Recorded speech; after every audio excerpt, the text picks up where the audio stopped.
About occupation, we're talking about squatting, which is great. That's next to godliness. But we've also got to put out the message too that we're talking about occupation of banks.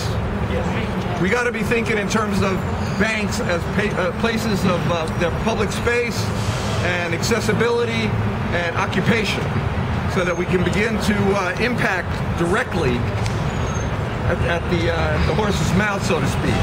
Now, we're not suggesting that we're going to bum rush ourselves into this bank right here. But those of you who have cards or whatever, you don't have to say who you are, but you can take some literature, you can go in and you can influence people and so forth. But basically the whole issue of occupation of banks and so forth needs to be put on the table in terms of our movement.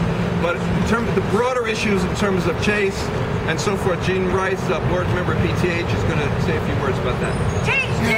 First, I want to thank everybody. This is what democracy looks like. This is what democracy looks like. Democracy looks like. This is what democracy looks like. Over 100 years ago, Justice Brandeis warned America what the evils are when you allow concentrated wealth and concentrated power. 100 years later, we're still confronted with this socialistic, capitalistic evil. What brought this about is the usurpation of the 14th Amendment that made corporations artificial people with all rights and no social goddamn responsibility. Damn straight. We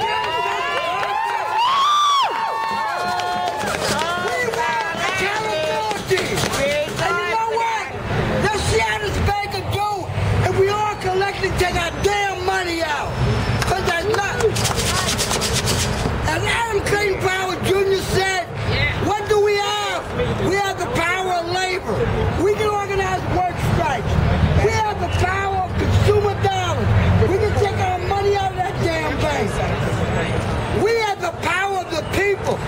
We can recall plantation overseers that guise themselves as politicians by collectively pulling the ballot box and voting our collective best interest. Thank you. All right.